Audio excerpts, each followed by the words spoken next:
अम्बेडकर जी का जन्मदिन हम लोग मना रहे हैं और इस कार्यक्रम में आयोजकों ने विशेष रूप से आदरणीय भाई रामदास दोहरे जी ने आग्रह किया कि आपको इटावा आना है। उनके आग्रह पर हम आप लोगों के बीच हैं और आज अपने महापुरुष का जन्मदिन मना रहे हैं। कार्यक्रम लगता है कुछ देर से शुरू हो पाया और काफ़ी देर भी हो गई है। काफ़ी देर से आप लोग सांस्कृतिक कार्यक्रम देख रहे हैं, बच्चों का प्रस्तुत बाबा साहब की जीवनी पर नाटक देखा, गीत सुने, बहुत अच्छा लग बच्चों ने यहाँ पर प्रस्तुत किया। निश्चित रूप से बाबा साहब जैसे महापुरुष का जन्मदिन बड़े धूमधाम से और बड़े भव्य मंच से मनाया जाना चाहिए और यह अवसर होता है जब हम किसी महापुरुष का जन्मदिन मनाते हैं तो हम आज की स्थिति, उस समय की स्थिति, उस महापुरुष ने हमें क्या रास्ता बताया, हम कितना चल पाए हैं, क्या उस रास्ते में किसी संशोधन, परिवर्धन, कुछ वृद्धि करने की ज़रूरत है। आज के काल समय परिस्थिति के अनुसार इस पर भी चिंतन होना चाहिए। बाबा साहब जिस समय पैदा हुए थे निश्चित रूप से देश की परिस्थितियां बहुत ही खराब थी। अभी माननीय विधायक जी आपके सामने प्रस्तुत कर रहे थे कि इस देश में 15% लोगों को शिक्षा का अधिकार था, राजपाट करने का अधिकार था, व्यवसाय करने का अधिकार था और देश की बहुसंख्यक जनता यानी 85% लोगों को न पढ़ने का अधिकार था, न व्यवसाय का अधिकार था और न राजपाट करने का अधिकार था। चलिए, ये तो बड़ी दूर की बात थी। उस समय हम लोगों के साथ सम्मान, समता और न्याय से जीने का भी अधिकार नहीं था। सबसे जो बड़ी बात थी कि सम्मान से हम लोग जी भी नहीं पा रहे थे। ऐसे समय बाबा साहब ने जन्म लिया और बड़े ही मेधा, प्रतिभा के धनी थे, बहुत ही प्रतिभाशाली छात्र जीवन से रहे थे और उन्होंने अमेरिका में पढ़ाई की, इंग्लैंड में पढ़ाई की, देश में पढ़ाई की और इस देश में सबसे ज़्यादा डिग्री धारण करने वाले विद्वान पुरुष बाबा साहब हुए। और बाबा साहब ने पूरी दुनिया देखी थी। बाबा साहब अमेरिका में रहे थे, कोलंबिया यूनिवर्सिटी में पढ़े थे। उन्होंने वहाँ का लोकतांत्रिक समाज देखा था, वहाँ का समतावादी समाज देखा था। वहाँ देखा था कि एक राष्ट्र का, एक देश का विकास तभी होता है जब उस देश और राष्ट्र के एक एक व्यक्ति का विकास हो। एक व्यक्ति के विकास का अर्थ हुआ प्रत्येक आदमी को शिक्षा मिले, प्रत्येक आदमी को रोजगार करने का अवसर हो, प्रत्येक आदमी सम्मान के साथ जिए, समता के साथ जिए, न्याय के साथ जिए और महसूस कर सके कि इस देश के सभी लोग बराबर हैं। तब कोई राष्ट्र विकसित होता है, राष्ट्र उन्नत होता है। राष्ट्र है क्या? राष्ट्र कोई चिड़िया नहीं है, राष्ट्र कोई हवाई चीज नहीं है। ये उमरसेड़ा गांव क्या है? ये उमरसेड़ा गांव, यहाँ में ये सड़क भी हो, ये मकान भी हो, ये खेत भी हो, पेड़ भी हो, लेकिन आप ही ना हो तो क्या उमरसेड़ा गांव बनेगा? नहीं बनेगा। सबसे बड़ा जो राष्ट्र की इकाई है वो मानव है। तो अगर मानव का ही विकास नहीं हो रहा है तो राष्ट्र कैसे विकसित होगा? अगर इस देश के 85% लोगों को शिक्षा देने से उनको रोका जा रहा है तो राष्ट्र कैसे शिक्षित होगा? अगर इस देश के 85% लोग धन समृद्धि नहीं रख सकते, व्यवसाय नहीं कर सकते तो राष्ट्र कैसे समृद्ध होगा? अगर इस देश के 85% लोग इस देश की शासन व्यवस्था में भागीदारी नहीं कर सकते तो देश कैसे समृद्ध होगा? तो बाबा साहब एक ऐसे जगह पढ़े थे अमेरिका में जहां उन्होंने लंबा उनका एक लोकतांत्रिक इतिहास था, एक स्वतंत्रता, मैत्री, बंधुत्व की लड़ाई का एक लंबा इतिहास था। अमेरिका का पूरा समाज जो है फ्रेंच रिवॉल्यूशन द्वारा, फ्रांसीसी क्रांति द्वारा प्रेरित था, जहाँ के मुख्य उद्देश्य ही था कि सभी मानव बराबर हैं, सभी मानव बराबर हैं, किसी जात का हो, किसी धर्म का हो, स्त्री पुरुष बराबर है, सभी बराबर हैं। और जब सभी लोग प्रेम मोहब्बत भाईचारा से रहेंगे, सबको स्वतंत्रता होगी, शिक्षा की, व्यवसाय की, राजपाट की समानता होगी, सबको समान अधिकार होंगे, तभी कोई राष्ट्र विकसित होगा। तो बाबा साहब भारत को एक विकसित राष्ट्र देखना चाहते थे। वो इंग्लैंड में पढ़े थे, इंग्लैंड में भी लोकतांत्रिक व्यवस्थाएं, पूरे यूरोपियन देशों में उस समय लोकतांत्रिक व्यवस्था थी। तो लोकतंत्र बहुत करीब से उन्होंने देखा था, अमेरिकी समाज को, यूरोप के समाज को बड़ा करीब से देखा था। और उन्होंने भारतीय समाज में पूरे अपने जीवन काल में जब तक रहे और जब वहाँ से पढ़कर आए, तब भी उनको तमाम छुआछूत और असमानता अभी बच्चों ने नाटक के माध्यम से प्रस्तुत किया। इतने बड़े विद्वान जो कोलंबिया यूनिवर्सिटी से पढ़कर आए हो, लंदन स्कूल ऑफ इकोनॉमिक्स से जो पीएचडी करके आए हों, ऐसे महापुरुष जब गायकवाड़ नरेश के डिफेंस सेक्रेटरी बने, तो आपने देखा कि डिफेंस सेक्रेटरी, भारत सरकार का डिफेंस सेक्रेटरी कितना बड़ा पद होता है। आईएएस में जो बहुत बड़ा सीनियर अफसर होता है वो डिफेंस सेक्रेटरी होता है। उस पद पर बैठे बाबा साहब के सामने वो अदना सा आदमी, चूँकि उच्च जाति का है इसलिए पानी पिलाने से मना कर रहा है और उनको फाइल दूर से फेंक कर देता है। ये वातावरण था देश में। ऐसे वातावरण में उनके सामने एक रास्ता तो और था, एक रास्ता और था जो हमारे तमाम युवा लोग आज अपना रहे हैं, अपने फायदे का रास्ता।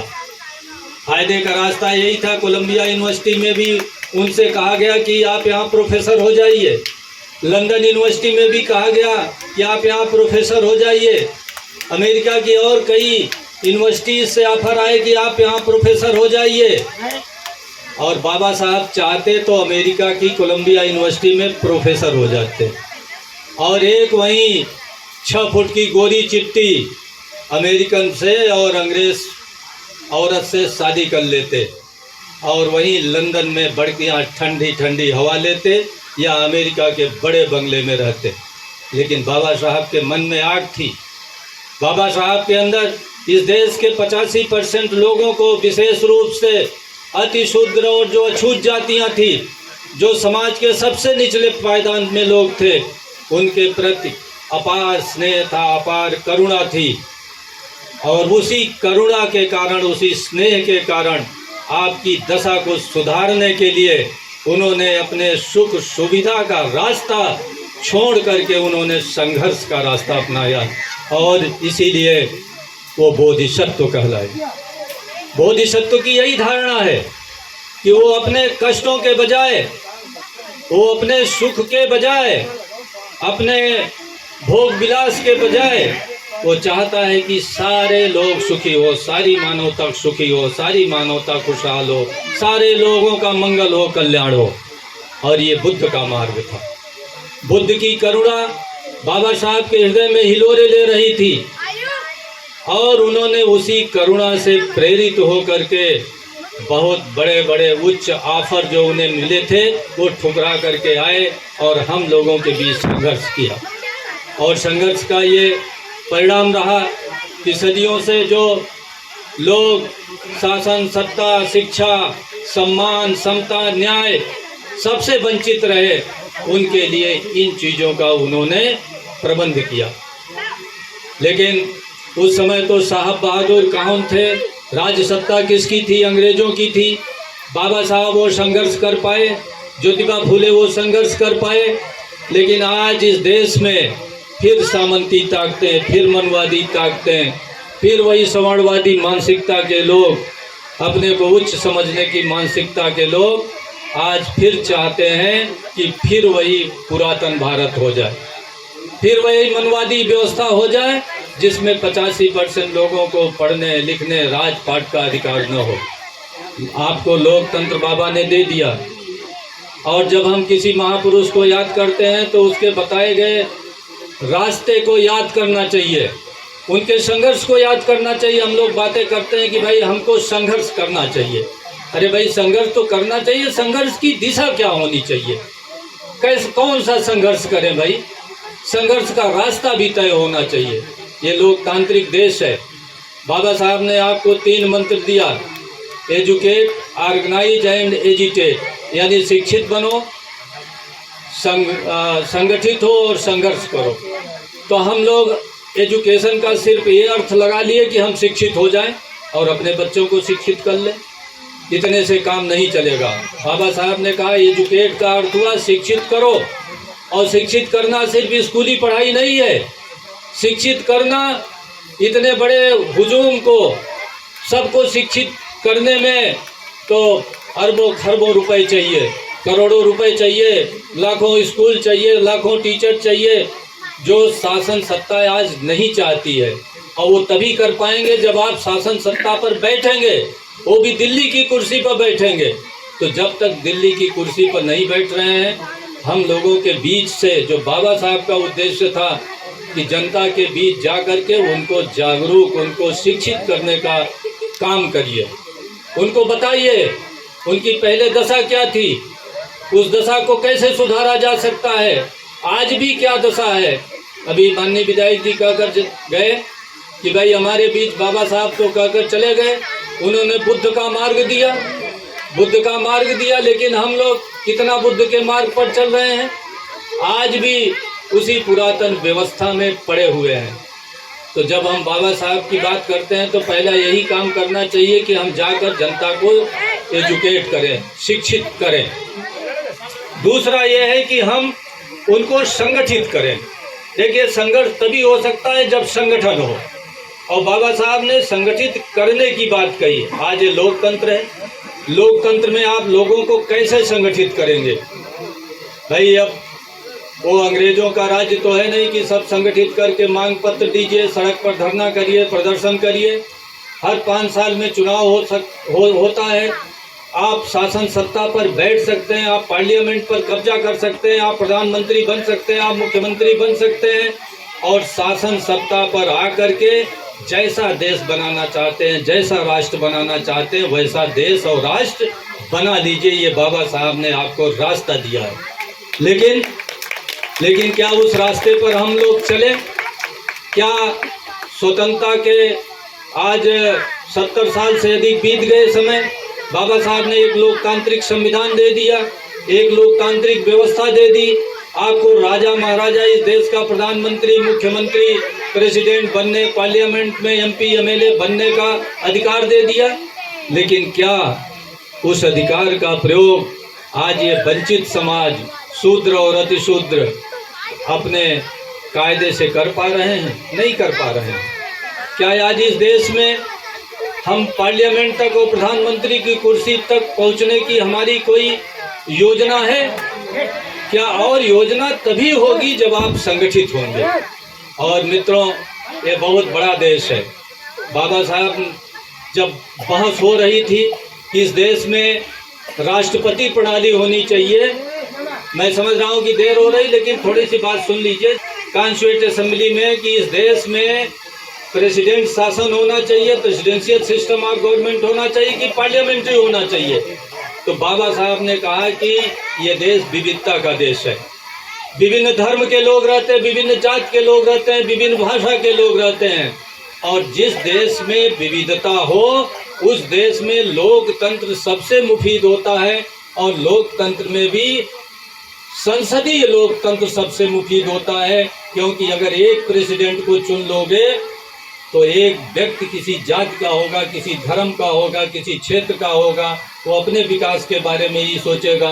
लेकिन अगर आपके MP MLA मिलकर आपका मुख्यमंत्री और प्रधानमंत्री चुनेंगे तो वो पूरे देश के सभी निवासियों का ध्यान रखेगा, उसके ऊपर एक दबाव होगा। इसीलिए उन्होंने संसदीय लोकतंत्र दिया। ये देश विविधता का देश है, यहाँ एक जाति पात नहीं, रहता, विभिन्न धर्म के लोग हैं। तो अगर इस देश में आपको हुक्मरान बनना है, हर आदमी बात करता है कि इस देश की शासन सत्ता को हमें कब्जा करना चाहिए, हमें इस देश का हुक्मरान बनना चाहिए। लेकिन समस्या, इस देश का हुक्मरान आप बनेंगे कैसे? इस देश का हुक्मरान सामाजिक संगठनों से तो बनेंगे नहीं। इस देश का हुक्मरान आप राजनीतिक दलों के माध्यम से ही बन सकते हैं। लेकिन दुर्भाग्य है कि इतने दिनों से हम संविधान की भी चर्चा कर रहे हैं, बाबा साहब की भी चर्चा कर रहे हैं, लेकिन इस देश में हम एक लोकतांत्रिक पार्टी नहीं विकसित कर पाए।